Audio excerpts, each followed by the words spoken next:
My son-in-law handed me a glass of wine at my own birthday dinner and smiled just a little too wide when he did it. That's when I knew. Not fear, not suspicion exactly, just a quiet shift behind my ribs, the kind of knowing that doesn't come from logic but from decades of reading people. I'd been a middle school librarian for 31 years. I'd seen every kind of lie a face can tell. Marcus had never poured me anything in the 11 years he'd been married to my daughter Claire. Not once. He barely acknowledged my presence at family dinners unless he needed something. So when he crossed the room, specifically to hand me that glass, with that smile, something old and steady inside me said, "Not yet." I thanked him. I set the glass on the side table behind the lamp where he couldn't see it from across the room. And I watched him. He didn't watch the door. He didn't watch Claire. He watched me. 20 minutes later, when my neighbor, Patrice's dog, Biscuit, got into the living room and knocked over that glass while everyone laughed and fussed over him, Marcus went very still. Just for a second, then the smile came back. But I'd seen it. I didn't say anything. I got up and helped clean the rug and told everyone it was fine and sang along when they brought out the cake. 68 candles, which was a fire hazard if I'd ever seen one. I blew them out in 2 tries and smiled for every photograph. But inside, I was already making a list. The party was at my house, the same 2-story colonial I'd bought with my late husband Gerald 26 years ago in Maplewood, New Jersey. After Gerald passed from a stroke 4 years back, I'd considered selling. Too big for one person, too many stairs. But I couldn't. Every room still held something of him. His woodworking tools in the garage, the reading chair by the window, the magnolia tree he planted the year we moved in. Claire and Marcus lived 40 minutes away in a newer development. Bigger house, newer furniture, 2-car garage, all the trappings of people who wanted very much to appear comfortable. I'd helped them with that comfort more than once. The down payment on the house, which I'd called a gift at the time. The loan when Marcus's consulting firm hit a rough patch in 2020. The new roof on their sunroom I'd paid for without being asked because Claire mentioned it needed replacing, and I could tell she was embarrassed to ask directly. I didn't resent it. Gerald and I had built something together and I was glad to share it. I still am. What I resent is what came after. Patrice walked over to me before the last guests left. She was 63, a retired nurse, and she lived next door with Biscuit and a garden that put mine to shame every summer. We'd been close since the year I moved in. She handed me a paper towel and helped me stack dessert plates. "You doing okay?" she asked, not loudly. "I'm thinking," I said. She looked at me. "That's different from okay." I know. She didn't push. She just helped me finish stacking the plates and said she'd check on me tomorrow. That was Patrice's way. She didn't need an explanation. She just showed up. After everyone left and I'd locked the door and turned off the porch light, I sat at my kitchen table with a cup of tea and didn't drink it. I just sat with my hands around the mug and thought about the way Marcus had crossed the room with that glass and the way his face had gone flat when Biscuit spilled it. Then I thought about the envelope. 3 weeks earlier, Marcus had stopped by on a Tuesday morning with a folder of papers. Claire wasn't with him, which I noticed but didn't comment on. He'd said it was about financial planning. A refinance option on the house that would let me pull equity out, lower my tax exposure, and free up cash I could use however I liked. Smart money management, he'd said, in the tone he used when he wanted to sound like he was doing me a favor. A lot of people your age are doing this. He'd laid out 4 pages of documents, dense language, small print, logos from a mortgage company I didn't recognize. "I'll read through it," I'd said. He'd pushed the pen toward me. "It's pretty standard. I already had my financial guy look at it. I'll still read through it." His jaw had moved slightly, the way Claire's does when she's frustrated but doesn't want to show it. He left the folder, took the pen, said he'd follow up next week. I'd put the folder in my desk drawer and called my own financial advisor, a woman named Gloria who had been managing Gerald's retirement account since before he died and had transitioned them to me without missing a step. Gloria called back the next morning. "Where did you get this?" she asked. "My son-in-law brought it." A pause. "Dorothy, this isn't a standard refinance. This is a reverse mortgage application. If you sign this, the equity in your home transfers to the lending company. You continue to live there, but when you sell or pass away, the house belongs to them, not your estate." I held the phone very carefully. "He told me it was tax planning." "It's not," Gloria said. "And this company, I've seen their name before in some concerning contexts. I want you to let me hold this document and have a real estate attorney look at it before anything else." "Of course," I said. I didn't tell Marcus. I didn't tell Claire. I drove the folder to Gloria's office that afternoon. Sitting at my kitchen table after the birthday party, the house quiet and dark except for the lamp above the sink, I thought about those two things together: the reverse mortgage, the wine glass, and I thought about the life insurance policy Gerald had left me, and the savings account, and the house, and how all of those things together added up to a number I'd never said out loud to anyone except Gloria. A number Marcus could have looked up on his own. I got up, went to my desk, and opened the file drawer. I pulled out every document I'd received in the last 2 years that Marcus had brought me or asked me to look at. A form for updating my beneficiaries, which I'd signed without reading closely. A letter from my bank about authorized third-party account access that I'd meant to follow up on and then forgotten. A medical release I'd signed at Christmas when he'd said the hospital needed it on file in case anything happened, and I was brought in unresponsive. I read each one at the kitchen table with a yellow legal pad beside me. By 1:15 inches the morning, I had 4 pages of notes. I called Gloria at 8 inches the morning. "I need to meet with you today," I said.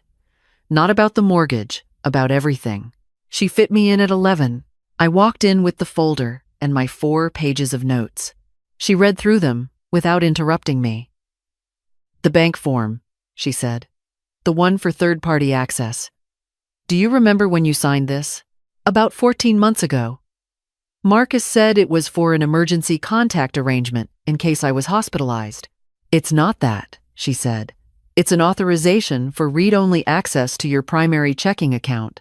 Someone with this authorization can see your balance, your transaction history, your regular deposits. Everything except move money." I thought of all the times I'd mentioned my accounts in casual conversation at family dinners.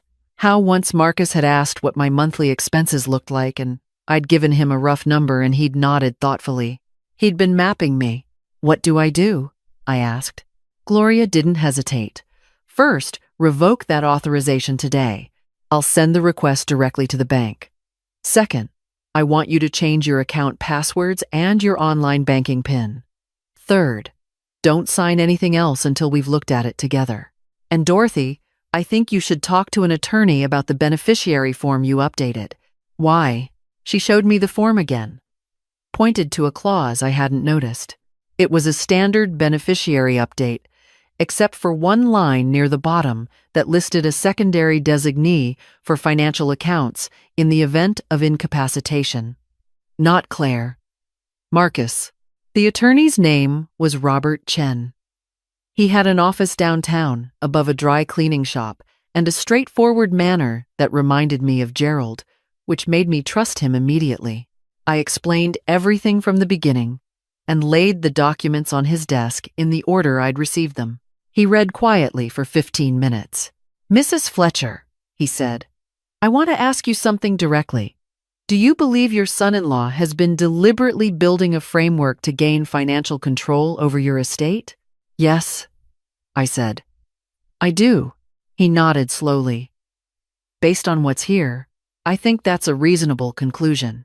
The reverse mortgage application, the beneficiary change, the account access authorization, each one on its own, might look innocent. Together, they form a pattern. What can I do?" "Quite a bit," he said. "First, we revoke and replace every authorization he's involved in. Second, I'd recommend transferring your assets into a revocable living trust. You remain in full control, but the structure makes it harder for anyone to challenge your competence and gain access.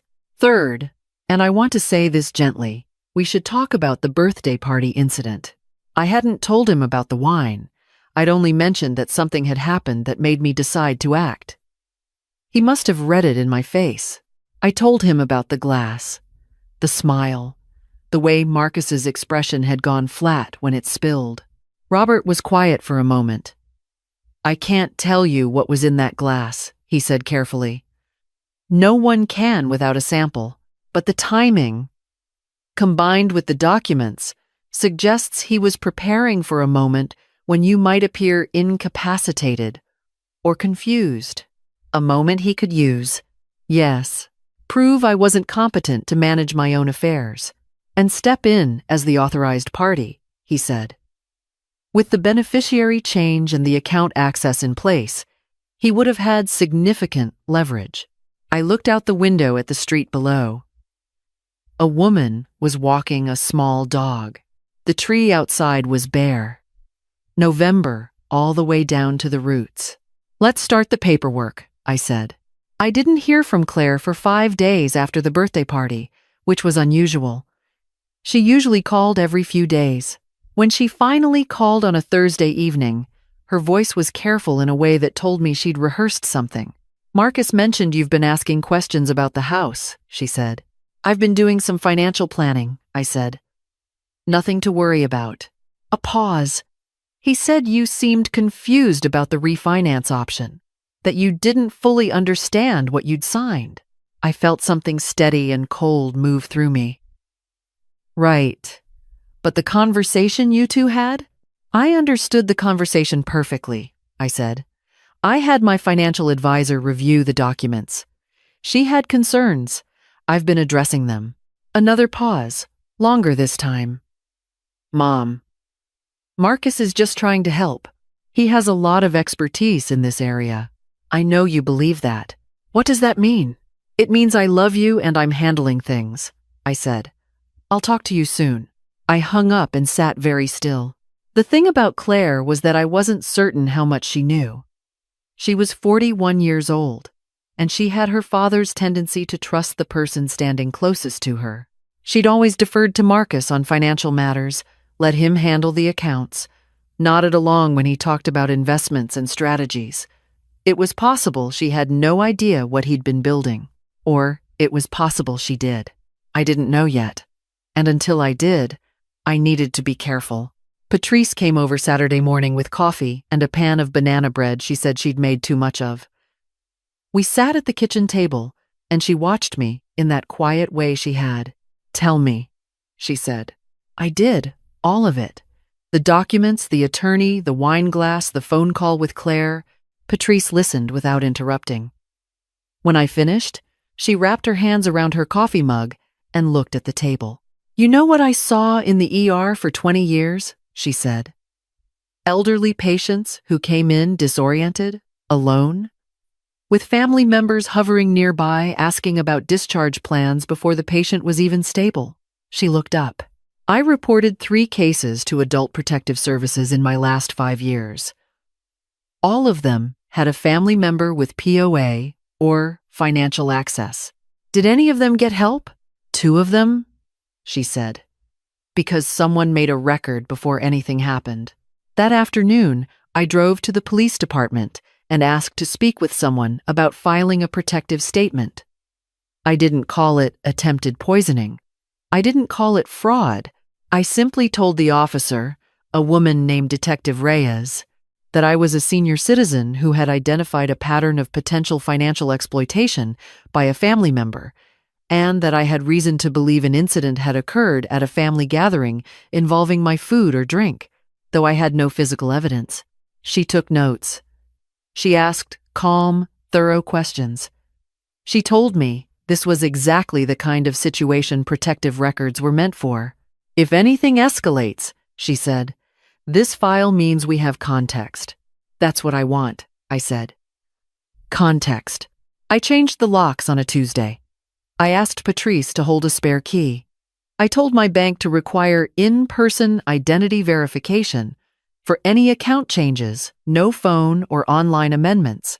I called Gerald's life insurance company and confirmed that Marcus's name appeared nowhere on the policy, that my beneficiary designation listed Claire and, as secondary beneficiary, a small scholarship fund Gerald and I had set up at the local library years ago. I stood in my kitchen after that call and thought about Gerald. He'd been a quiet man, methodical, fair. He'd have sat with a cup of coffee and looked at this situation from every angle before saying a word. He'd have been careful, and he'd have been certain, and he would have done exactly what needed doing without drama. I picked up the phone and called Robert. I want to move forward with the trust, I said. And I want to update my will. Not out of fear, out of order. We met the next morning. I brought a list. Robert brought coffee and a thick folder of blank forms. We spent 3 hours at his desk. I asked him to read every clause aloud. He did, without impatience. When we reached the section on trustee designation, I didn't hesitate. I'd like to name Patrice, I said. My neighbor. She's 63, she's a retired registered nurse, and she has no financial interest in my estate. She's simply honest. Robert looked at me over his glasses. You've thought about this. I've thought about almost nothing else for 3 weeks, I said. He smiled slightly. She'll need to sign an acceptance form. Can you bring her in? Tomorrow, I said. The will revision took another hour. I made the decisions clearly, one by one, without second guessing. The house to Claire, with a clause. If anyone contests the trust structure or attempts to initiate a competency hearing, that share is redirected to the library fund. Gerald had loved that library. He'd spent entire Saturdays there. I signed everything slowly. My handwriting was steady. When I got home, I stood at the front window and watched the afternoon light move across the floor the way it did in late November, low and golden and a little sad. Then I called Patrice. I have a favor to ask, I said. The call from Marcus came on a Friday evening. I'd expected it sooner, honestly. His voice was controlled in the way that told me he was angry. I got a letter from your bank today, he said. My access has been revoked. That's right, I said. You didn't talk to me about this. I didn't need to. A pause. Dorothy, I have been trying to help you. Do you understand what this looks like? You're acting erratic. Claire is worried. I walked to the kitchen, stood by the window. Outside, the street was dark and quiet. What exactly are you worried about, Marcus? I asked. You're making decisions in isolation. That's concerning at your he stopped himself. At my age? I said. He didn't answer. Let me be very clear, I said. I've spoken with a financial advisor, an attorney, and the police. Every authorization you were ever given has been revoked. The reverse mortgage paperwork has been reviewed and returned. And if you contact my bank, my attorney, or any member of my financial network again without my written consent, that will be documented. Silence. Then, quietly, you went to the police? I made a protective record, I said. As a precaution. More silence. I don't know what you think I was trying to do, he said finally. His voice had changed. Softer now, almost reasonable. But this family is falling apart because of you.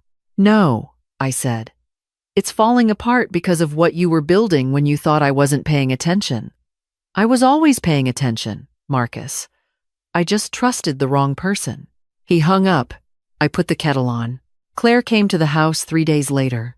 She knocked first, which she'd never done before in 20 years of dropping by. I opened the door, and she stood on the porch looking thinner than she had at the birthday party.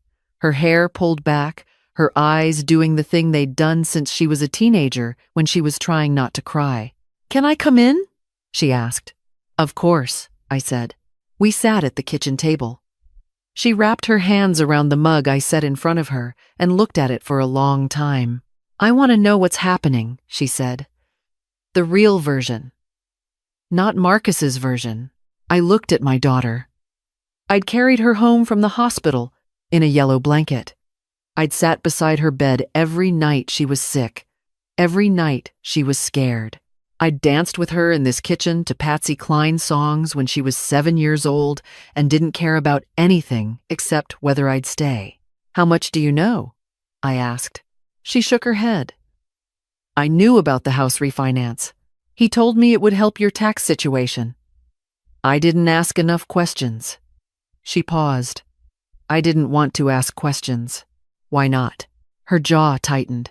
Because every time I do, he has answers that sound right, and I feel stupid for worrying. She looked up. "But then you changed the locks."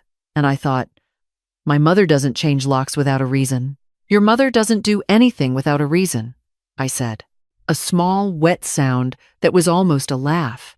Then she pressed her fingers to her eyes. "What did he do?" I told her.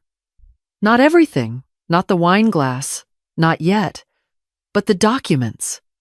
The beneficiary change with his name, not hers. The reverse mortgage application. The account access authorization he'd told me was for emergencies." Claire sat very still while I talked. Her face went through several things I recognized. Disbelief. Then recognition. Then something harder. A kind of grief I understood because I'd felt it myself the moment I'd read his name on that beneficiary form. "He put his own name," she said quietly. "Not mine." "That's correct." She set down the mug. "I'm not going to make excuses for him. I'm not asking you to, but I need you to know that I didn't." She stopped. Started again. "I trusted him to handle things, and I should have been paying attention." "You're paying attention now," I said. We sat in silence for a moment. Outside the window, a sparrow landed on the feeder I'd put up in October. It sat there, pecking steadily, very confident in its right to be exactly where it was. "What do you need from me?" Claire asked. "Honestly, nothing yet.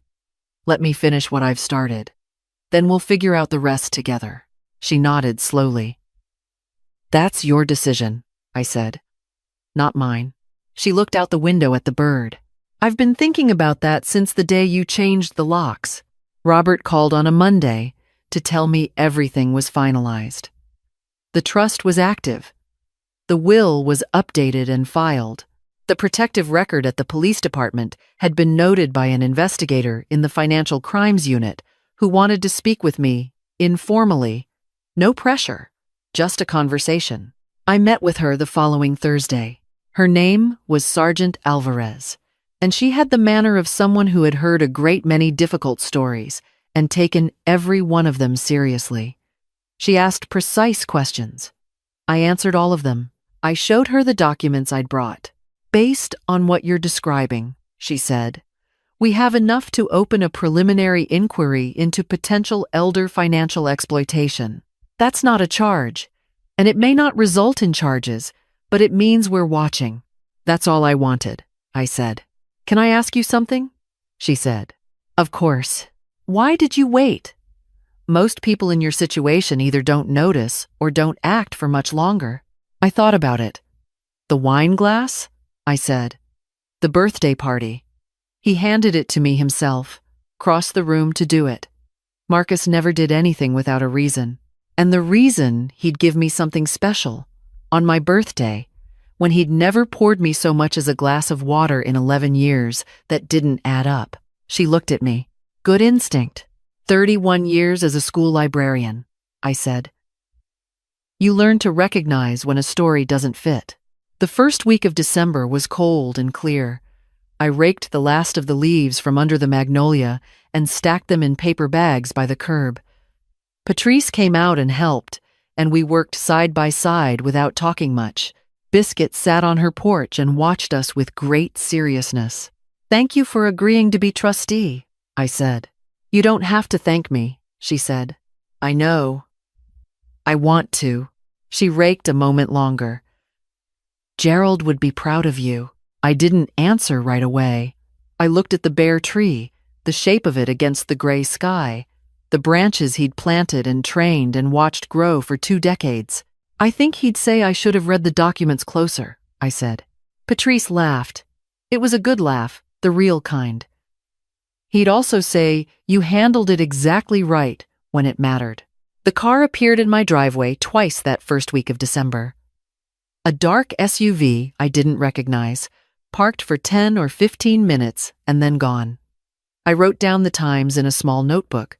I didn't call the police right away. I just documented. On the third day it appeared, I walked to the front door and stood there watching it. I told Robert. He added it to the file. Claire called me on a Sunday morning and told me she'd asked Marcus to move out while she figured out what she wanted to do. She said it quietly, like someone reporting a fact from a distance. The way people speak when they're keeping themselves very steady on purpose. Are you all right? I asked. I'm not sure yet, she said. But I'm thinking clearly. Which is different from all right. But it's a start.